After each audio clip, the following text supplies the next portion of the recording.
Alien registration नगरी अमेरिकामा 30 दिनभन्दा बढी बसे जेल सजाय भोग्नुपर्ने नेपाली पनि प्रभावित हुन सक्ने।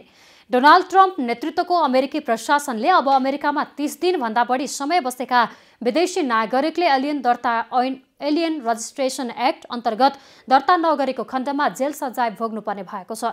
व्हाइट हाउसकी प्रेस सचिव क्यारोलिन लेभिट्सले आजदेखि विदेशी ऐन अन्तर्गत दर्ता गर्ने अन्तिम मिति भएको जानकारी गराउँदै उक्त कुरा बताएकी हुन्। अन्तर्राष्ट्रिय सञ्चार माध्यम बीबीसीका अनुसार एलियन रजिस्ट्रेसन एक्ट अन्तर्गत संयुक्त राज्य अमेरिकामा 30 दिनभन्दा बढी समयदेखि बसोबास गर्ने सबै विदेशी नागरिकले संघीय सरकारमा पञ्जीकरण गर्नुपर्ने, अन्यथा यो नियम पालना नगर्ने विदेशी नागरिकलाई जरिवाना, जेल वा दुवै सजाय उल्लेख गरिएको छ। अन्तर्राष्ट्रिय सञ्चार माध्यम बीबीसीका अनुसार एलियन रजिस्ट्रेसन एक्ट अन्तर्गत संयुक्त राज्य अमेरिकामा 30 दिनभन्दा बढी समयदेखि बसोबास गर्ने सबै विदेशी नागरिकले संघीय सरकारमा पञ्जीकरण गर्नुपर्ने, अन्यथा यो नियम पालना नगर्ने विदेशी नागरिकलाई जरिवाना, जेल वा दुवै सजाय हुने उल्लेख गरेको छ।